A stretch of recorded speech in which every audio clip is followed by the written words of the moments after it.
30 ans après le référendum de 1995, le Bloc québécois affirme que les libéraux ont truqué le vote. L'accusation, avoir instrumentalisé l'immigration pour modifier le résultat. Une enquête du Journal de Montréal révèle l'opération Citoyenneté. Cette manœuvre bureaucratique visait à accélérer les demandes de naturalisation avant le scrutin du 30 octobre.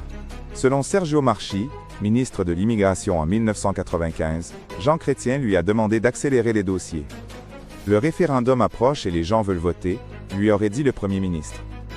Sergio Marchi va plus loin.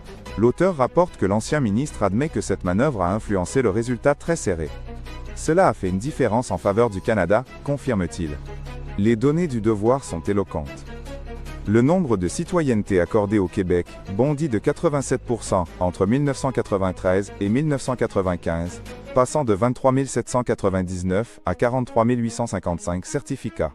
L'analyse révèle un pic troublant. Pour le seul mois d'octobre, la hausse atteint 440% entre 1993 et 1995. L'intensification coïncide exactement avec la période référendaire. Le référendum se joue à quelques dizaines de milliers de voix. Dans ce contexte ultra serré, l'ajout de dizaines de milliers de nouveaux citoyens prend une dimension déterminante. À la Chambre des communes, Christine Normandin confronte le gouvernement. Les libéraux sont des tricheurs. On le savait en 1995, on en a la preuve maintenant, déclare-t-elle. Face aux questions, le gouvernement esquive. 3 fois, le Premier ministre évite de se prononcer sur les faits révélés, préférant parler d'avenir plutôt que d'affronter ce passé.